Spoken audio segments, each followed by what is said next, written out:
Hello students, how are you all? Welcome to Baji Sir Maths YouTube channel. ఈరోజు మనము అంకగణితం అర్థమెటిక్లో second topic discussion చేసుకుందాము. ఏంటి ఆ second topic అంటే మనకి నిష్పత్తి అనుపాతం అంటే రేషియోస్ అండ్ ప్రపోర్షన్స్ వీటి గురించి ఈ వీడియోలో మనం డిస్కషన్ చేసుకుందాము. ఈ టాపిక్ నుంచి ఖచ్చితంగా ఒక బిట్ రావడానికి ఛాన్స్ అయితే ఉంది. ఇంతకుముందు మనం మోడల్ పేపర్స్ డిస్కషన్ చేసుకున్నప్పుడు నిష్పత్తి మీద కన్ఫామ్గా ప్రతి బిట్టు మనం ఎక్స్ప్లెనేషన్ చేసుకున్నాం. ఒకసారి చూడండి, వాళ్ళు ఎవరైనా ఉంటే మోడల్ పేపర్స్ ఒకసారి కంప్లీట్ చేస్తున్నాను మన ఛానల్లో, ఒకసారి వెళ్ళి చూడండి, కావాలంటే మీరు చెక్ చేసుకోండి. కన్ఫామ్గా ఒక క్వశ్చన్ అనేది రావడం జరిగింది. కాబట్టి నిష్పత్తి అనుపాతం ఈ టాపిక్ నుంచి మనకి బిట్ వచ్చినప్పుడు అది పోగొట్టుకోకుండా కరెక్ట్గా ఆన్సర్ ఎలా చేయాలి, ఎవరికి ఏం డౌట్స్ ఉన్నా కూడా ఈ టాపిక్ కంప్లీట్ అయిపోయే లోపు మీకు అన్ని డౌట్స్ క్లారిఫై అవుతాయి. ఇది ఎలా ఆర్డర్లో చెప్పుకుంటే గుర్తుంటుంది అనేసి అదే ఆర్డర్లో నేను చెప్పడం జరుగుతుంది. సో వీడియోని లాస్ట్ వరకు చూడడానికి ప్రయత్నం చేయండి, మీకు చాలా వరకు యూజ్ ఉంటుంది. అయితే ఇక్కడ ఫస్ట్ నిష్పత్తి అంటే రేషియో. అసలు నిష్పత్తి అంటే ఏంటి? ఫస్ట్ మనకి నిష్పత్తి, ఈ నిష్పత్తి అంటే ఏంటో తెలియాలి.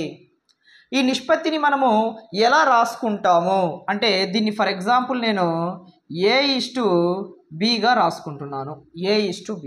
దీన్ని ఏమంటాము అంటే నిష్పత్తి, రేషియో అంటాము. అయితే ఈ రేషియో మనకి ఏ ఆపరేటర్స్ నుంచి యూజ్ అయ్యి తీసుకుంటాము అంటే గుర్తుపెట్టుకోండి, డివైడెడ్ బై అనే ఆపరేటర్ నుంచి తీసుకుంటాము. అంటే దీన్ని A:Bని మనం ఎలా రాసుకోవచ్చు అంటే డివైడెడ్ బై అనే ఆపరేటర్ A/Bగా మనము రాసుకోవచ్చు. అంటే A:Bని A/Bగా కూడా మనము రాసుకోవచ్చు. అయితే దీంట్లో మనకి నిష్పత్తికి సంబంధించిన గుర్తు ఏంటి అంటే దీన్ని నిష్పత్తి గుర్తు అంటారు. అయితే దీన్ని మనము యాంటిసిడెంట్స్ అంటాము.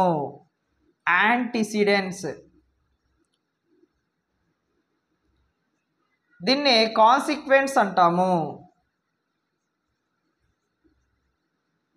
కాన్సిక్వెన్స్ అంటాము. ఫర్ ఎగ్జాంపుల్ మనకి రవి దగ్గర మనకి 5 గోళీలు ఉన్నాయి. రవి దగ్గర 5 గోళీలు ఉన్నాయి. సురేష్ దగ్గర 10 గోళీలు ఉన్నాయి. అయితే ఈ ఇద్దరికి సంబంధించి నిష్పత్తిని కనుక్కోమంటాడు. అంటే రేషియోని ఫైండ్ అవుట్ చేసుకోవాలి. దీన్ని మనం ఎలా ఫైండ్ అవుట్ చేసుకుంటాము? రవి నుంచి సురేష్కి అని అడిగాడు కాబట్టి ఫస్ట్ రవికి సంబంధించిన గోళీలు ఈస్టు తర్వాత సురేష్కి సంబంధించిన గోళీలు అంటే 10. సో 5 1s 5 2s అంటే దీన్ని ఏం రాసుకోవచ్చు? 1:2గా రాసుకోవచ్చు. ఒక నిష్పత్తిని మనం రాసుకునేటప్పుడు ఆ నిష్పత్తి అనేది ఎలా ఉండాలి అంటే సేమ్ క్వాంటిటీస్లో ఉండాలి. అంటే మనం తీసుకున్న క్వాంటిటీస్ ఎలా ఉండాలంటే సేమ్ యూనిట్స్లో ఉండాలి, ఒకే ప్రమాణాలలో ఉండాలి. అంటే 2 రాసులు తీసుకున్నాం అనుకోండి, ఆ 2 రాసులు ఎలా ఉండాలి? ఒకే ప్రమాణాలలో ఉండాలి. ఇప్పుడు ఇక్కడ గోళీలే, ఇక్కడ కూడా గోళీలే. కాబట్టి దీన్ని మనము ఫస్ట్ స్టార్టింగ్ బేసిక్ ఎగ్జాంపుల్ ఇది ఇలా చేసుకోవచ్చు. ఫర్ ఎగ్జాంపుల్ మనము ఒక దీర్ఘ చతురస్రం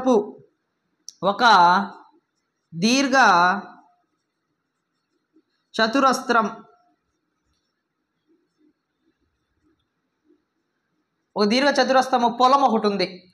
ఆ పొలంకి సంబంధించిన పొడవు 20 మీటర్లు ఉంది. వెడల్పు 15 మీటర్లు ఉంది. అయితే వీటికి సంబంధించిన నిష్పత్తి కనుగొనండి అంటాడు. పొడవు నుంచి వెడల్పుకి అని కన్ఫర్మ్గా మెన్షన్ చేస్తాడు. అలాంటప్పుడు దీన్ని ఎలా రాసుకోవాలి? 20:15గా రాసుకోవాలి. ఇప్పుడు 5 టేబుల్తో క్యాన్సిల్ చేసుకుంటే 5 4s 5 3s. కాబట్టి రేషియో ఏమొస్తుంది మనకి? 4:3 వస్తుంది. మీరు ఒకసారి అబ్జర్వ్ చేశారా? ఈ 2 క్వాంటిటీస్ ఎలా ఉన్నాయి? సేమ్ మెజర్మెంట్స్లో ఉన్నాయి, అంటే ఒకే ప్రమాణాలలో ఉన్నాయి. ఈ 2 రాశులు ఎలా ఉన్నాయి? ఒకే ప్రమాణాలలో ఉన్నాయి. అంటే మీటర్స్ మీటర్స్ చూసుకున్నారా, మీటర్స్ మీటర్స్ ఉండాలి, లేకపోతే సెంటీమీటర్స్ ఉండాలి, లేకపోతే కిలోమీటర్స్లో ఉండాలి. అలాగా ఒకే పరిమాణంలో ఉంటే ప్రమాణాలలో ఉంటే మాత్రమే మనము దీన్ని సాల్వ్ చేయడం అనేది జరుగుతుంది. ఒకవేళ ఒకే ప్రమాణాలలో లేకపోతే అంటే సేమ్ మనకి యూనిట్స్లో లేకపోతే ఆ యూనిట్స్ని మనము ఒకే యూనిట్స్లోకి మార్చుకోవడం జరుగుతుంది. అంటే దీంట్లో మళ్ళీ మనము ఒకవేళ ఫర్ ఎగ్జాంపుల్ రవి దగ్గర 5 రూపాయలు ఉన్నాయి. రవి దగ్గర ఎన్ని ఉన్నాయేమో 5 రూపాయలు ఉన్నాయి. అయితే సురేష్ దగ్గర 200 పైసలు ఉన్నాయి. 200 పైసలు. అయితే రవి నుంచి సురేష్కి నిష్పత్తిని ఫైండ్ అవుట్ చేయండి అంటాడు. రేషియోని ఎలా ఫైండ్ అవుట్ చేస్తాం ఒకసారి ఇక్కడ నువ్వు అబ్జర్వ్ చేయి. ఈ రెండు ఒకే ప్రమాణాలలో ఉన్నాయా? లేవు. సేమ్ యూనిట్స్ లేవు. సేమ్ యూనిట్స్లో ఉండేటట్లే చూసుకోవాలి. అందుకని నిష్పత్తి అంటే ఏంటో చెప్పాను. ఆ నిష్పత్తి ఎలా ఉండాలి? ఒకే ప్రమాణాలలో ఉండాలి. టూ క్వాంటిటీస్ ఎలా ఉండాలి? సేమ్ యూనిట్స్లో ఉండాలి అని చెప్పాను. సేమ్ యూనిట్స్లో ఉండేటప్పుడు ఒక ఎగ్జాంపుల్ చెప్పాను. సేమ్ యూనిట్స్లో లేకపోతే దాన్ని సేమ్ యూనిట్స్లోకి కన్వర్ట్ చేసుకొని ఎలా చేయాలో కూడా చెప్తున్నాను. అంటే దీన్ని బట్టి మనకేమర్థమవుతుంది? 1 రూపీ ఈజ్ ఈక్వల్ టు ఎన్ని పైసలు? 100 పైసా. 1 రూపీ ఈజ్ ఈక్వల్ టు 100 పైసా. కాబట్టి దీన్ని ఫస్ట్ రూపాయలు, కాబట్టి రూపాయలు ఈస్టు ఇక్కడ ఏముంది? 200 పైసలు అంటే 200 పైసలు. చూడండి, ఒకటేమో పైసల్లో ఉంది, ఒకటేమో రూపాయల్లో ఉంది. కాబట్టి ఈ రూపాయలని మనము దేంట్లోకి కన్వర్ట్ చేసుకోవాలి? పైసల్లోకి కన్వర్ట్ చేసుకోవాలి. 5 రూపాయలు, 1 రూపాయికి 100 పైసలు అంటే 5 రూపాయలకి 5 × 100 ఈస్టు 200. 5 × 100 ఏమవుతుంది? 500 ఈస్టు 200. ఇప్పుడు ఈ 2 జీరోస్ ఏమవుతాయంటే క్యాన్సిల్ అయిపోతాయి. అప్పుడు ఏం మిగిలింది మనకి? 5:2 మిగిలింది. అంటే రవికి సురేష్కి మధ్యలో ఉండే నిష్పత్తి ఏంటి? 5:2. సో ఇలాగ మనము ఒక రేషియోని ఇచ్చినప్పుడు ఆ రేషియోలో ఫస్ట్ ఇచ్చిన క్వశ్చన్లో యూనిట్స్ అనేది సేమ్గా ఉన్నాయా లేవా? ఉంటే ఓకే, లేకపోతే ఆ యూనిట్స్ని మనము సేమ్ యూనిట్స్ లాగా కన్వర్ట్ చేసుకొని మరీ చేసుకోవాలి. కానీ కన్వర్ట్ చేసుకోకుండా చేస్తే మాత్రము దాదాపుగా తప్పు అవడానికి ఛాన్స్ అయితే ఉంది. నెక్స్ట్ మనము అనుపాతము అంటే ప్రపోర్షన్. అసలు అనుపాతము అంటే ఏంటి? దాని గురించి ఫస్ట్ మనకి క్లారిటీ రావాలి. అనుపాతము అంటే ఈ ప్రపోర్షన్ని మనం ఎలా రాసుకోవాలి అంటే 2 నిష్పత్తులు సమానంగా ఉంటే దాన్ని మనము అనుపాతము అంటాము. అంటే ఫర్ ఎగ్జాంపుల్ A:B = C:D అనే ఒక ఫామ్ని మనం తీసుకున్నప్పుడు ఈ రెండింటిని మనం ఏమంటాము అంటే ఎక్స్ట్రీమ్స్ అంటాము. ఈ రెండింటిని ఏమంటాము అంటే మీన్స్ అంటాము. అయితే ఈ అంత్యపదాలు మధ్య పదాలు ఈ రెండు ఎలా ఉండాలి అంటే మనం గుణకారం చేసుకోవాలి. అంటే A:D = B:C. అంటే ఇప్పుడు ఈ రెండు ఎలా ఉండాలి అంటే మనకి అనుపాతంలో ఉన్నాయి అంటే మాత్రం ఈక్వల్ అవ్వాలి. ఇక్కడ మనం = రాసుకోవచ్చు, లేదా ఈ సింబల్ అయినా కూడా రాసుకోవచ్చు. అంటే 4 డాట్స్ని ఇలా పెట్టుకొనైనా మనము చేసుకోవచ్చు. ఈ రెండు కూడా మనకి అనుపాతంలో భాగాలే. కాబట్టి ఎప్పుడైతే మనము extremes product of extremes and means చేసినప్పుడు ఈక్వల్ అయితే మాత్రము ఆ రెండు రేషియోస్ మనకి అనుపాతంలో ఉన్నాయి అని దాని అర్థం. అంటే ఫర్ ఎగ్జాంపుల్ నీకు ఎగ్జాంపుల్గా తీసుకుంటే భువి దగ్గర 28 గోళీలు ఉన్నాయి. 28 గోళీలు ఉన్నాయి. కామా విని దగ్గర 180 పువ్వులు ఉన్నాయి అనుకుందాం. అయితే భువి ఏం చేస్తుంది అంటే ఈ 28లో నుంచి 14 14 గోళీలు వినికి ఇస్తుంది. విని ఏం చేస్తుంది, తన దగ్గర ఉన్న 180 పువ్వుల్లో 90 పువ్వులు భువికి ఇస్తుంది. అయితే భువి ఏమంటుందంటే, విని ఏమంటుందంటే, భువి కంటే విని 90 పువ్వులు ఇస్తుంది కాబట్టి వినియే ఎక్కువగా ఇస్తుంది అని తను అనుకుంటుంది. అయితే మీరు చెప్పండి, విని భువి కంటే ఎక్కువ మోతాదులో తన దగ్గర ఉన్న వస్తువులను ఇస్తుందా అని ఒకసారి క్వశ్చన్ చేసుకుంటే ఇద్దరు కూడా సమానంగానే ఇస్తున్నారు అని నేను చెప్తున్నాను. ఎలా తెలుస్తుంది సార్ అంటే, ఒకసారి తన దగ్గర ఉన్న గోళీలు ఎంత 28, 28లో 14 ఇచ్చేస్తుంది. అంటే దీన్ని మనం 14:28గా రాసుకుంటే 14 1s 14 2s అంటే 1:2. అంటే తన దగ్గర 2% ఉంటే దాంట్లో 1% ఇచ్చేస్తుంది అని దాని అర్థం. అంటే హాఫ్ ఆఫ్ ద గోళీలు ఇచ్చేస్తుంది. ఇక్కడ ఒకసారి అబ్జర్వ్ చేసుకుంటే తన దగ్గర ఉన్నవి 180, దాంట్లో 90 ఇచ్చేస్తుంది. అంటే ఇక్కడ కూడా ఏమవుతుంది, 0 0 క్యాన్సిల్, 9 1s 9 2s. సో 1:2. ఇక్కడ కూడా నిష్పత్తి ఎలా వచ్చింది, సేమ్గానే వచ్చింది. అంటే ఇక్కడ 1:2 వచ్చింది, ఇక్కడ కూడా 1:2 వచ్చింది. అంటే ఈ రెండు మనకి ఎలా ఉన్నాయి, అనుపాతంలో ఉన్నాయి. ఆల్రెడీ చెప్పాను నేను, 2 రేషియోస్ సేమ్గా వస్తే అప్పుడు అది ప్రపోర్షన్లో ఉన్నట్లు. కానీ విని ఏమంటుంది, లేదు లేదు నేనే ఎక్కువ పువ్వులు ఇచ్చాను అని ఆర్గ్యూ చేస్తుంది. తను ఆర్గ్యూ చేసినంత మాత్రాన నిజమవుతుందా? తన దగ్గర ఎక్కువ ఉన్నాయి కాబట్టి ఎక్కువ ఇచ్చింది, తన దగ్గర తక్కువ ఉన్నాయి కాబట్టి తక్కువ ఇచ్చాడు. సో ఓవరాల్గా ఏమైంది, ఇప్పుడు రేషియో అనేది కంపారిజన్ చేసుకుంటే 2 కూడా సేమ్గానే ఉన్నాయి. కాబట్టి ఈ 2 కూడా దేంట్లో ఉన్నాయి, అనుపాతంలో ఉన్నాయని మనం ఈజీగా చెప్పుకోవచ్చు.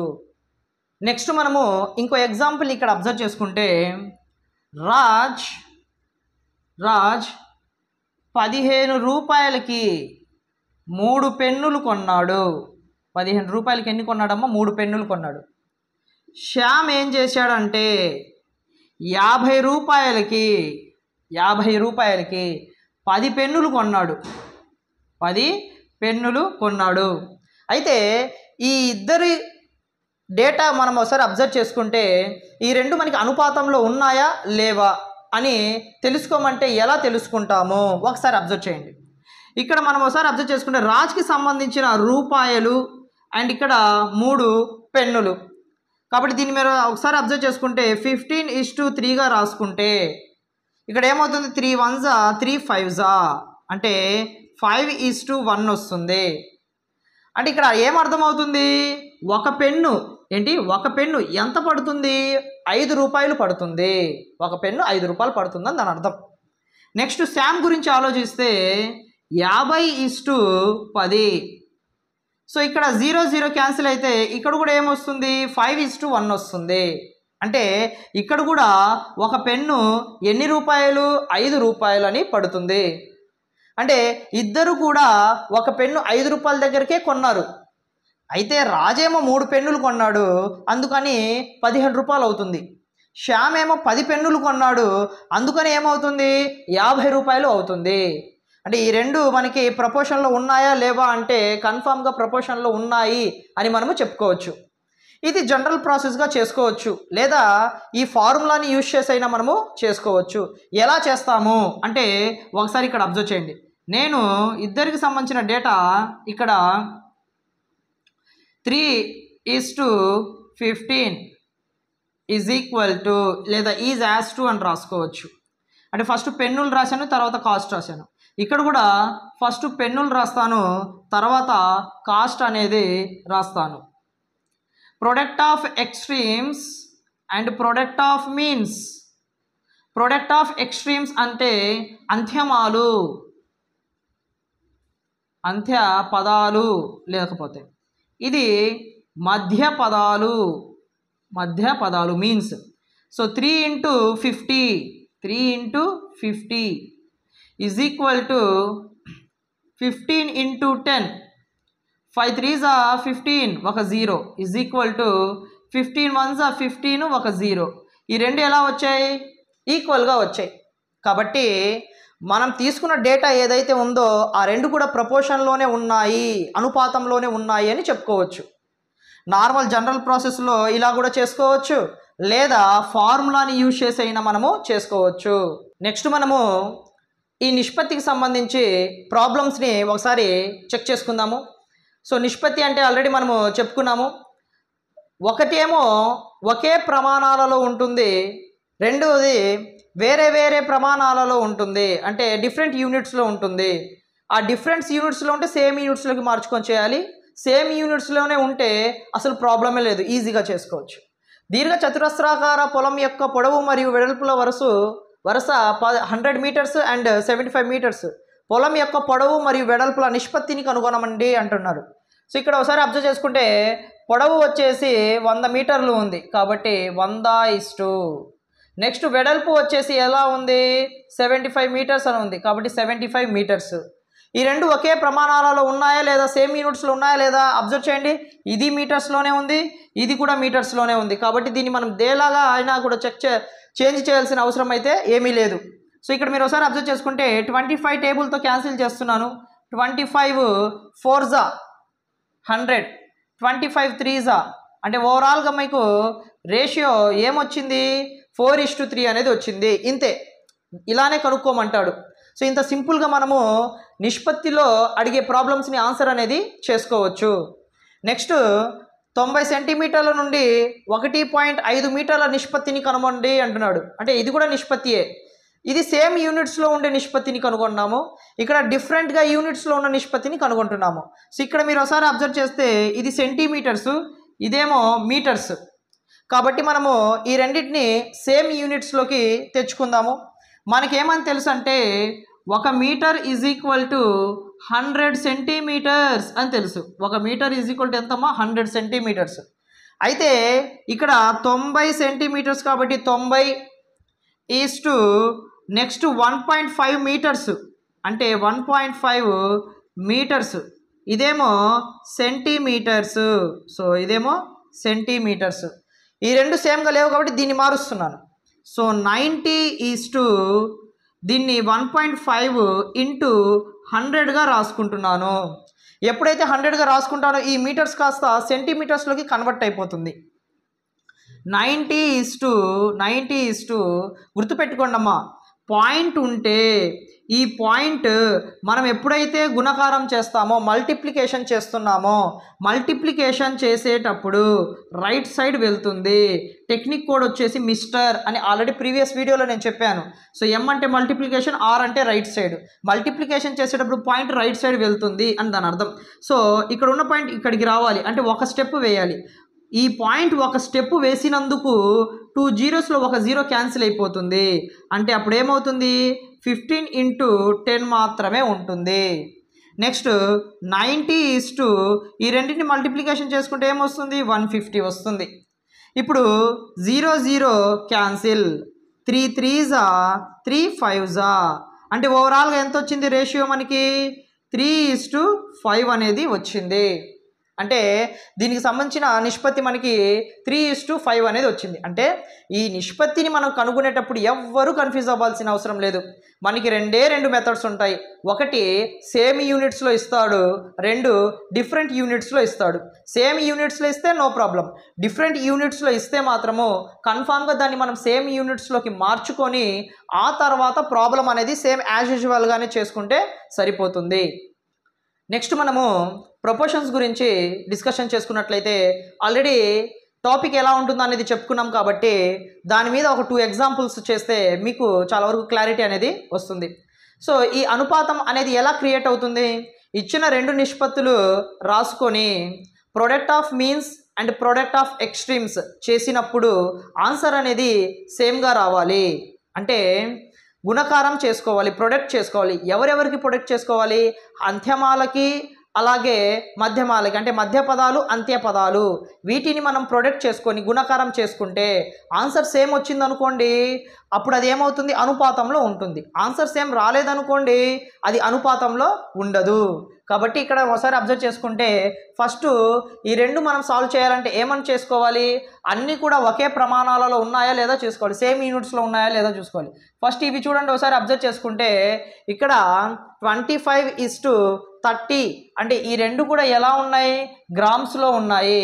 కాబట్టి 25:30 దీన్ని మనము 5 టేబుల్తో 5 5s 5 6 30గా రాసుకోవచ్చు.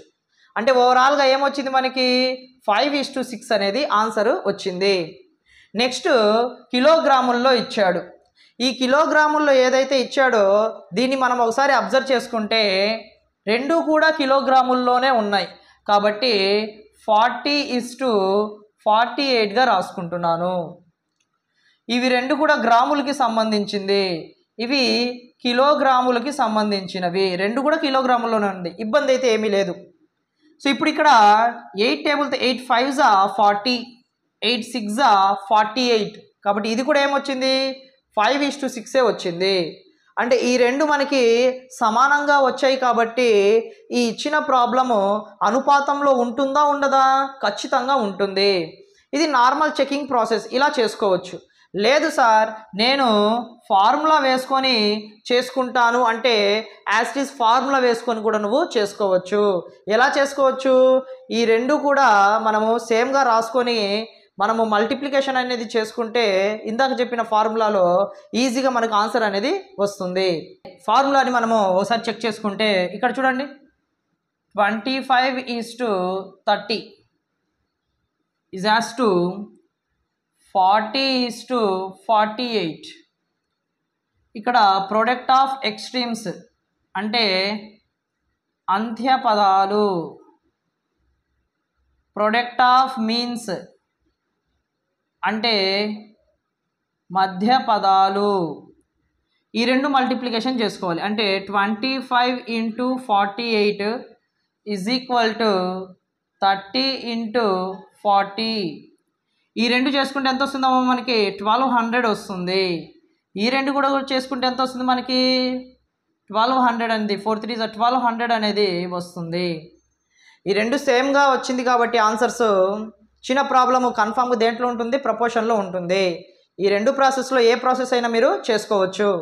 నెక్స్ట్ 15 సెంటీమీటర్లు 2 మీటర్లు మరియు 10 సెకండ్లు 3 నిమిషాలు అనుపాతముని ఏర్పరుస్తాయా అని అడుగుతున్నాడు. అంటే ప్రపోర్షన్లో ఉన్నాయా అని అడుగుతున్నాడు. సేమ్ ప్రాసెస్ చెక్ చేసుకుంటే సరిపోతుంది. ఫస్ట్ నార్మల్ ప్రాసెస్ చేద్దాం, తర్వాత ఫార్ములా ప్రాసెస్ కూడా చేద్దాం. ఇక్కడ ఒకసారి అబ్జర్వ్ చేసుకుంటే ఈ రెండు కూడా ఎలా ఉన్నాయి, సేమ్ యూనిట్స్లో లేవు. కాబట్టి సేమ్ యూనిట్స్లో ఫస్ట్ మనం మార్చుకోవాలి. ఇది సెంటీమీటర్స్లో ఉంది, ఇది మీటర్స్లో ఉంది. కాబట్టి 15 సెంటీమీటర్స్ = 2 మీటర్స్. So 15 centimetres = 2. ఈ మీటర్స్ని సెంటీమీటర్స్లోకి మార్చాలి. 1 మీటర్ = మనకు తెలుసు కదా 100 సెంటీమీటర్స్ అని చెప్పేసి. కాబట్టి 2 × 100. అలాంటప్పుడు 15 = 2 × 100 ఏమవుతుంది 200 అవుతుంది. ఇక్కడ దేంతో క్యాన్సిలేషన్ చేసుకోవచ్చు, 5 3s 15, 5 4s 20 అండ్ 0 ఏమొచ్చింది 3:40 అనేది ఆన్సర్ వచ్చింది. నెక్స్ట్ దీన్నే మనము ఎలా చేసుకోవచ్చు, 10 సెకండ్లు 33 నిమిషాలు అని ఉంది. సో 10 సెకండ్లు = 3 నిమిషాలు. 1 నిమిషానికి మనకి 60 సెకండ్లు అని తెలుసు. కాబట్టి 10 సెకండ్లు ఈ 3 నిమిషాలు కదా, 3 × నిమిషాలని సెకండ్స్లోకి మారుస్తున్నాను. ఎందుకంటే ఇక్కడ సెకండ్స్ ఉంటే ఇక్కడ కూడా సెకండ్స్లోనే ఉండాలి, సేమ్ యూనిట్స్లో ఉండాలని ఆల్రెడీ చెప్పాను నేను. కాబట్టి 60 కాబట్టి 60 సెకండ్లు. సో 10 6 3 అంటే 6 3s 18 అంటే 0. సో 0 0 క్యాన్సిల్ అయితే ఎంత వచ్చింది 1:18 వచ్చింది. ఇక్కడేమో 3:40 వచ్చింది, ఇక్కడేమో 1:18 వచ్చింది. కాబట్టి రేషియోస్ అనేది ఇలాగ సేమ్గా రాలేదు ఇక్కడ. కాబట్టి ఇచ్చిన డేటా అనేది మనకి అనుపాతంలో ఉంటుందా అంటే ఉండదు. ఓకేనా. సో సేమ్గా వచ్చి ఉంటే అనుపాతంలో ఉండేది.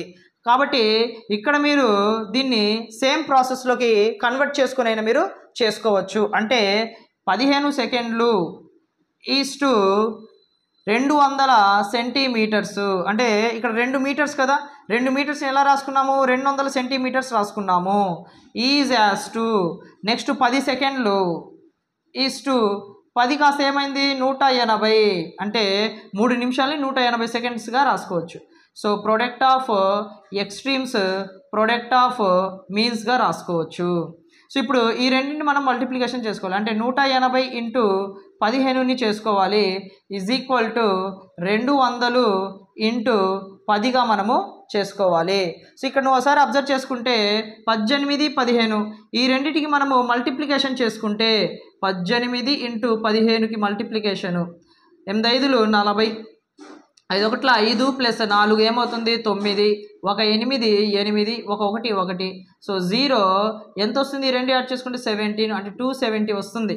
కాబట్టి ఇక్కడ 270, ఒక 0 ఉంది కాబట్టి 0 is equal to 2 1s 2 3 zeros, అంటే ఓవరాల్గా ఎంత వచ్చింది మనకి, ఈ రెండు కూడా సేమ్గా వచ్చాయా రాలేదు. ఇక్కడేమో 2700 వచ్చింది, ఇక్కడేమో 2000 వచ్చింది. కాబట్టి ఈ రెండు మనకి అనుపాతంలో ఉంటాయి అంటే ఉండవు. కాబట్టి మీరు అనుపాతము నిష్పత్తి ఈ 2 టాపిక్స్కి సంబంధించి ఎవ్వరు కన్ఫ్యూజ్ అవ్వాల్సిన అవసరం లేదు.